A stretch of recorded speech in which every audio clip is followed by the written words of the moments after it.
The prophet stories are amazing, are amazing. We like to hear the prophet stories, prophet stories. We like to hear the prophet stories, prophet stories. আসসালামু ওয়ালাইকুম আসসালাম। কেমন আছো তোমরা? আলহামদুলিল্লাহ, আমরা ভালো আছি। আমরা আপনার কাছে নবীদের গল্প শুনতে চাই। মাশাআল্লাহ, অনেক ভালো। মুসলিমদের জন্য নবীদের গল্প অনেক দরকার। আজকে আমরা নবী আদম আলাইহি ওয়াসাল্লামের গল্প শুনবো। তোমরা শুনবে তো? হ্যাঁ, চলো তাহলে শুরু করি। বিসমিল্লাহ। অনেক বছর আগে আল্লাহ পৃথিবী, চাঁদ, সূর্য বানান। এরপর তিনি মানুষ বানাতে চান। তাই তিনি ফেরেশতাদের পৃথিবীতে পাঠান কাদামাটি নেওয়ার জন্য। ফেরেশতারা পৃথিবীতে এসে অনেক জায়গা থেকে কাদামাটি নিয়ে যায়। এরপর আল্লাহ কাদামাটি দিয়ে মানুষের মতো আকার বানান এবং একে আদম বলে ডাকেন। এভাবে এই আদমকে 40 বছর রেখে দেন। ফেরেশতারা ও ইবলিস ভাবছিল যে এটা কি, তারা ভয় পাচ্ছিল। কিন্তু ইবলিস সব থেকে বেশি ভয় পাচ্ছিল। এরপর একদিন আল্লাহ আদম আলাইহি ওয়াসাল্লামের শরীরে আত্মা দেন। আত্মা মাথা ছুঁয়ে দিলে তিনি হাঁচি দিলেন। আত্মা যখন চোখ ছুঁয়ে দিল তিনি জান্নাতের ফল দেখতে পেলেন। আত্মা যখন পেট ছুঁয়ে দিল তার খিদে পেয়ে গেল আর তিনি ফল খেতে চাইলেন। আর তাই আত্মা তার পা ছুঁয়ে দেওয়ার আগেই তিনি লাফিয়ে উঠলেন আর পড়ে গেলেন। আল্লাহ তখন বললেন যে মানুষ অনেক অধৈর্য। আল্লাহ সকল ফেরেশতা ও ইবলিসকে বললেন আদম আলাইহি ওয়াসাল্লামকে সিজদা করতে। এটা শুধু সম্মান দেখানোর জন্য ছিল, পূজা করার জন্য কিন্তু মোটেই না। সব ফেরেশতা সিজদা করলো কিন্তু ইবলিস করলো না। সে ভাবলো যে সে আদম আলাইহি ওয়াসাল্লাম থেকে ভালো, কারণ ইবলিসকে আগুন দিয়ে বানানো হয়েছিল আর আদম আলাইহি ওয়াসাল্লামকে মাটি দিয়ে বানানো হয়েছিল। সে এই নিয়ে আল্লাহর সাথে তর্কও করলো। এরপর ইবলিস খারাপ শয়তান হয়ে গেল। আল্লাহ ইবলিসকে কিয়ামতের দিন পর্যন্ত অভিশাপ দিলেন। শয়তান বুঝতে পারল যে আল্লাহ একদিন তাকে জাহান্নামে দিবেন। তাই সে আল্লাহর কাছে শক্তি চায় যাতে সে মানুষকে ধোঁকা দিয়ে তার সাথে জাহান্নামে নিয়ে যেতে পারে। আল্লাহ তার চাওয়া পূরণ করলেন এবং তাকে শক্তি দিলেন। একই সাথে আল্লাহ সবাইকে সাবধান করলেন, যদি কেউ শয়তানের দেখানো পথে চলে তাহলে সে শয়তানের সাথে জাহান্নামে যাবে। আর তাই আল্লাহ আমাদের সঠিক পথে চলার জন্য কোরআন দিয়েছেন। শয়তান কেন মানুষকে ধোঁকা দিতে চায়? তোমরা কি কেউ জানো? কেউ বলতে পারবে? মানুষের জন্য ইবলিস শয়তান হয়েছে, তাই সে রাগ করে মানুষের ক্ষতি করতে চায় এবং নিজের সাথে জাহান্নামে নিয়ে যেতে চায়। মাশাআল্লাহ, ঠিক বলেছ। শয়তান আমাদের অনেক বড় শত্রু এবং খারাপ কাজ করে, ফেরেশতারা ভালো কাজ করে। আর মানুষ মানে আদম আলাইহি ওয়াসাল্লাম হলেন বুদ্ধির প্রতীক। আদম আলাইহি ওয়াসাল্লাম অনেক বুদ্ধিমান ছিলেন, কারণ আল্লাহ তাকে সবকিছুর নাম শিখিয়েছিলেন। মানব জাতির মা বিবি হাওয়াকে কিভাবে বানানো হয়েছিল? জান্নাতে আদম আলাইহি ওয়াসাল্লাম খুব একাকী অনুভব করতেন। একদিন তিনি ঘুম থেকে উঠে তার পাশে এক মেয়েকে দেখতে পান, যাকে আল্লাহ তার বুকের বাম পাশে সব থেকে ছোট হাড় দিয়ে বানিয়েছেন। আদম আলাইহি ওয়াসাল্লাম জিজ্ঞেস করলেন, কে তুমি? একটি মেয়ে, তোমাকে কেন বানানো হয়েছে? যাতে আমার সাথে তুমি খুশি থাকো। ফেরেশতাগণ আদম আলাইহি ওয়াসাল্লামের বুদ্ধি কত সেটা জানতে চাইছিল, তাই তারা আদম আলাইহি ওয়াসাল্লামকে জিজ্ঞেস করলো, হে আদম, এই মেয়ের নাম কি? হাওয়া। তার নাম হাওয়া কেন? কারণ তাকে জীবিত কিছু থেকে বানানো হয়েছে। আদম ও হাওয়া জান্নাতে সুখে বাস করছিল। আল্লাহ তাদের একটি গাছ বাদে সবকিছু ব্যবহার করার অনুমতি দিয়েছিল এবং তাদের বলেছিল যে শয়তান তাদের অনেক বড় শত্রু, সে চায় তাদের জান্নাত থেকে বের করে নিতে। তারাও বুঝতে পেরেছিল যে সেই গাছের ফল তারা খেতে পারবে না। এভাবে অনেক বছর কেটে গেল, আর মানুষের অভ্যাস হলো ভুলে যাওয়া। আদম আলাইহি ওয়াসাল্লামও মানুষ ছিলেন, তাই তিনিও আল্লাহর আদেশ ভুলে গেলেন। শয়তান আদম আলাইহি ওয়াসাল্লামের এই দুর্বলতাকে নিজের কাজে লাগালো। সে নিয়মিত আদম ও হাওয়াকে সেই নিষিদ্ধ ফল খেতে উৎসাহিত করতে লাগলো। একদিন তারা আল্লাহর আদেশ পুরোপুরি ভুলে গেল ও নিষিদ্ধ গাছ থেকে একটি ফল খেয়ে নিল। তারা ফল খেয়ে শেষ করার আগেই তাদের বুকে অনেক কষ্ট অনুভব করলো, যেন ব্যথা, লজ্জা ও দুঃখে তা ভরে গেছে। চারিদিকের পরিবেশ পাল্টে গেল ও আনন্দ গান বন্ধ হয়ে গেল। তারা দেখলো তাদের গায়ে কোনো কাপড় নেই, তাই তারা তাড়াতাড়ি করে পাতা দিয়ে নিজেদের ঢেকে নিল। তারা আল্লাহর আদেশ অমান্য করেছিল, তাই তাদের জান্নাত থেকে বের করে দেওয়া হলো। তারা পৃথিবীতে কখন এসেছিল? শুক্রবার দিন তারা পৃথিবীতে এসেছিল এবং তাদের শুক্রবারই বানানো হয়েছিল, তাই সপ্তাহের সব থেকে ভালো দিন হলো শুক্রবার। তারা পৃথিবীর কোথায় প্রথম পা রেখেছিল?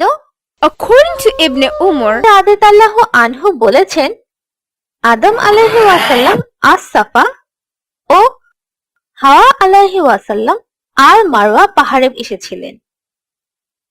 আদম আলাইহি ওয়াসাল্লাম জানতেন যে তাকে পৃথিবীতে কষ্ট করতে হবে, তার পরিবারকে কাপড় ও অন্যান্য জিনিস দিয়ে ভয়ঙ্কর জন্তু থেকে বাঁচাতে হবে এবং সব থেকে জরুরি শয়তান থেকে নিজেদের রক্ষা করতে হবে। পৃথিবীতে তারা তাদের নতুন জীবন শুরু করলেন। তাদের যমজ সন্তান হলো কাবিল ও তার বোন। এরপর আবার তাদের যমজ সন্তান হলো হাবিল ও তার বোন। তারা মহান আল্লাহর দেওয়া উপহার ও পৃথিবীর ফল খেয়ে সুখী জীবন কাটাচ্ছিল। তাদের সন্তানরা সুস্থ ও সবলভাবে বড় হয়। কাবিল ছিল কৃষক, সে তার জমিতে ফসল উৎপাদন করত। আর আবিল ছিল মেষপালক, সে পশু পালন করত। তাদের যখন বিয়ের বয়স হলো, আল্লাহ আদম আলাইহি ওয়াসাল্লামকে বললেন তাদের নিজের অন্য ভাইয়ের যমজ বোনকে বিয়ে করতে হবে, মানে আবিলকে কাবিলের যমজ বোন আর কাবিলকে আবিলের যমজ বোনকে বিয়ে করতে হবে। কিন্তু কাবিল আল্লাহর আদেশ মেনে নিল না, কারণ সে নিজের যমজ বোনকে বিয়ে করতে চেয়েছিল। আদম আলাইহি ওয়াসাল্লাম তো বিপদে পড়ে গেলেন। তিনি তার পরিবারে শান্তি ও একতা চাইতেন, তাই তিনি আল্লাহর কাছে সাহায্য চাইলেন। আল্লাহ আদেশ দিলেন তার দুই ছেলে আল্লাহকে কোনো প্রিয় জিনিস উপহার দিবে এবং যার উপহার সুন্দর ও ভালো হবে সে নিজের ইচ্ছা মতো বিয়ে করতে পারবে। তারা দুজনেই উপহার দেবার জন্য রাজি ছিল। আবিল তার পশুর মাঝে সব থেকে ভালো পশু দিতে চাইল, কিন্তু কাবিল তার ফসলের সব থেকে খারাপ ফসল দিতে চাইল। এখন পর্যন্ত কাবিল দুটো ভুল করেছে। কেউ কি বলতে পারবে কি কি? হ্যাঁ, সে আল্লাহর আদেশ অমান্য করেছে, কারণ আবিলের বোনকে বিয়ে করতে রাজি হয়নি এবং সে প্রিয় জিনিস উপহার দিতে চায়নি। হ্যাঁ, আল্লাহ কি তার উপহার মেনে নিতে পারত? না, ঠিক বলেছ, আল্লাহ তার উপহার মেনে নেননি, কারণ সে অবাধ্য ছিল। এর ফলে কাবিল অনেক রেগে যায়, কারণ সে তার সুন্দর বোনকে বিয়ে করতে পারল না। তার রাগ তাকে শয়তানের পথে নিয়ে গেল এবং সে আবিলকে হত্যার হুমকি দিল।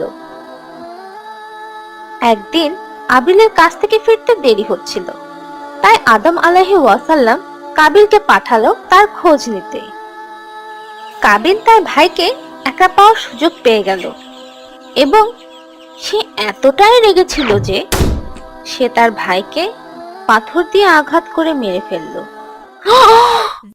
এটা পৃথিবীতে মানুষের প্রথম মৃত্যু এবং প্রথম খারাপ কাজ ছিল। শয়তান আবার মানুষকে ধোঁকা দিল ও এভাবেই পৃথিবীতে খারাপ কাজ শুরু হয়। আবিলকে অনেক সময় না পাওয়ার কারণে আদম আলাইহিস ওয়াসাল্লাম তাকে খুঁজতে শুরু করে, কিন্তু তিনি তাকে না পেয়ে কাবিলকে জিজ্ঞেস করলেন। আর কাবিল রেগে বলল, আমি আমার ভাইয়ের পাহারাদার নই। এরপর আদম আলাইহিস ওয়াসাল্লাম বুঝতে পারলেন যে আবিল মারা গেছে এবং তিনি অনেক কষ্ট পেলেন। কাবিল তার ভাইয়ের শরীরকে কি করেছিল? এটি ছিল পৃথিবীতে মানুষের প্রথম মৃত্যু, তাই সে জানতো না যে আবিলের শরীর কি করে দাফন করতে হবে। তাই সে এটি কাঁধে নিয়ে ঘুরে বেড়াতে লাগলো এবং লুকোনোর জায়গা খুঁজতে লাগলো। আল্লাহ তখন দয়া করে তার সামনে 2টি কাক পাঠালেন ও তারা লড়াই করতে লাগলো। এর মধ্যে একটি কাক মারা গেল। বেঁচে থাকা কাকটি তার ঠোঁট ও নখ দিয়ে মাটিতে গর্ত করলো এবং মৃত কাককে গর্তে ফেলে মাটি দিয়ে ঢেকে দিল। কাবিল এটি দেখেও লজ্জিত হলো। সে তার ভাইকে একইভাবে দাফন করলো এবং এটি পৃথিবীতে প্রথম দাফন ছিল। 2 ছেলেকে হারিয়ে আদম আলাইহিস ওয়াসাল্লাম অনেক বিষণ্ণ ছিলেন। এক ছেলে মারা গিয়েছিল এবং অন্যজন শয়তানের পথে চলছিল। তিনি তার পুত্রদের জন্য প্রার্থনা করলেন এবং তার অন্যান্য সন্তানদের ও নাতি নাতনিদের উপদেশ দিলেন। তাদেরকে আল্লাহ সম্পর্কে বললেন এবং তার প্রতি ঈমান আনতে বললেন। তিনি শয়তান সম্পর্কেও তাদের বলেন এবং তার নিজের অতীতের গল্প শুনিয়ে তাদের সতর্ক করেন। তিনি তাদের বলেন যে কিভাবে শয়তান কাবিলকে তার ভাই আবিলকে মারার জন্য উৎসাহিত করেছিল। এভাবে অনেক সময় চলে যায়। আদম আলাইহিস ওয়াসাল্লাম বৃদ্ধ হয়ে যান এবং তার পৃথিবীতে অনেক সন্তান হয়। আদম আলাইহিস ওয়াসাল্লাম মৃত্যুর নিকটে আসলে তিনি তার পুত্র সেথকে মানুষের জন্য পরবর্তী পথ প্রদর্শক হিসেবে নিযুক্ত করলেন। আদম আলাইহিস ওয়াসাল্লাম মৃত্যুর কাছাকাছি হলে তিনি জান্নাতের ফল খেতে চাইলেন। তাই তার সন্তানরা ফল খুঁজতে বেরিয়ে পড়ল। যখন তারা ফল খুঁজছিল তখন তারা ফেরেশতাদের দেখতে পায়। ফেরেশতারা তাদেরকে আদম আলাইহিস ওয়াসাল্লামের কাছে ফিরে যেতে বলে, কারণ তার সময় শেষ হয়ে এসেছিল। তাই তারা ফেরেশতাদের সাথে তাড়াতাড়ি ফিরে আসে। হাওয়া আলাইহিস ওয়াসাল্লাম মৃত্যুর ফেরেশতাকে দেখে চিনতে পারলেন এবং আদম আলাইহিস ওয়াসাল্লামের কাছে দৌড়ে গেলেন। আদম আলাইহিস ওয়াসাল্লাম জানতেন যে তার স্ত্রী ভয় পেয়েছে, কিন্তু তিনি তাকে বললেন যে এটি তার যাওয়ার সময়, কারণ এটি আল্লাহর ইচ্ছা। তার মৃত্যুর আগে তিনি তার সন্তানদের বলেন যে আল্লাহ পৃথিবীতে মানুষকে একা ছেড়ে দেবেন না, বরং তিনি নবীদের তাদের সহায়তার জন্য পাঠাবেন। নবীদের বিভিন্ন নাম, বৈশিষ্ট্য ও অদ্ভুত ক্ষমতা থাকবে, কিন্তু তাদের সবাই এক বিষয়ে মিল থাকবে, আল্লাহর ইবাদত করা। আদম আলাইহিস ওয়াসাল্লাম চোখ বন্ধ করে নেন এবং ফেরেশতারা তাকে ঘিরে ফেলে। যখন তিনি তাদের মধ্যে মৃত্যুর ফেরেশতাকে চিনতে পারলেন তখন তিনি মনে মনে খুশি হলেন। ফেরেশতারা তার আত্মাকে শরীর থেকে আলাদা করে নিয়ে গেল। এরপর তারা তার জন্য দোয়া করলেন এবং তার জন্য কবর খুঁড়ে তাকে কবরে শুইয়ে দিলেন। এটাই সেই সময়ের নিয়ম ছিল। আজকে আমাদের গল্প এখানেই শেষ। ইনশাআল্লাহ এরপর আমরা অন্য কোনো নবীর সুন্দর গল্প শুনবো। This is the end of our prophet story for today. I just want to say Jazakallah to all of the people who are helping us to support our work. As you know, we cannot do this without Allah subhanahu wa ta'ala's kindness and your generous support. You can go to our website by supporting us with a one-time donation or becoming a monthly supporter for the whole thing. Inshallah, we'll see you next time. The Prophet Story.